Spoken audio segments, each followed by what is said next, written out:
Be honest here, would Nike be dead if it wasn't for Off-White? Let us know your answer in the comments, and let's get right into it. What's going on, guys? You're watching Sneaker News on YouTube, and today we're taking a closer look at the next Off-White Nike Air Force 1 MCA. Before we take a closer look, just do us a quick favor, hit that subscribe button, and let's get going. So, we started this video off by asking a pretty serious question. Would Nike be dead if it wasn't for Off-White?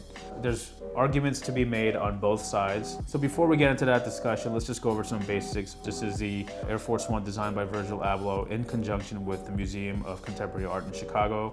From what we do know, there was no actual release at the museum, and Nike did confirm that. However, the shoes will be releasing on Sneakers and the Frenzy app. Outside of that, we know that Empty Gallery, the Off-White gallery in Soho, New York City, held an online raffle for the shoes. That's pretty much all there is to know in terms of a release, which means that the shoes will be very, very hard to get.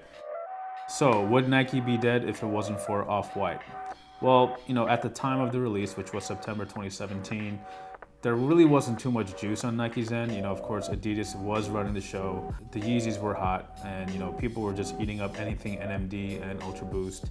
Adidas was kind of running the show in some sort of ways. The truth is, Nike was kind of struggling. They couldn't quite compete. While they are an innovation brand, a lot of the product that is worn is for casual wear, and they just weren't doing anything quote unquote cool.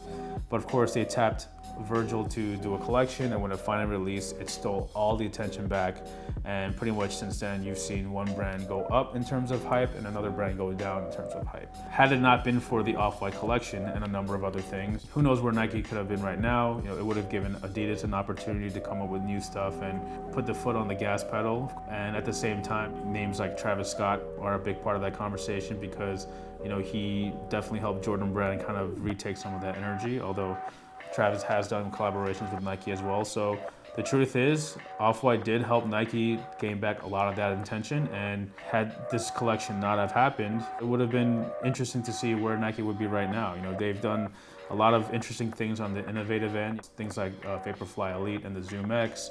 Their basketball shoes are always innovative, although they're not quote unquote hot on the streets. LeBron watch is great, and they still have collaborations with Sakai and Undercover and things of that nature. But the Off-White Nike collection, the 10, was definitely a huge reason why Nike is kind of like in the pole position almost by default. So let's talk about the shoes real quick. This is the Air Force 1 in this particular style. Yes, there are other versions of the Air Force 1 as part of the Off-White collection, but the ones with the silver swoosh and this classic Air Force 1 build, this is only the third version. The first version, of course, is the Complex Con exclusive. That dropped in November of 2017, and then later on there was the Black MoMA exclusive, and now this is the third one in University Blue. Of course, there was the white that was part of the Ghosting collection of the original 10, as well as the Volt and the black one. So technically these are not part of the 10. Let's just make that clear. This is part of a much different initiative that Nike seems to be taking. It's flooded with a full University Blue upper, tying it closer to the artistic sort of point of view that Virgil takes with his designs. A lot of the signature details that make Off-White Nike so interesting are back. Of course, you have the big air print on the midsole.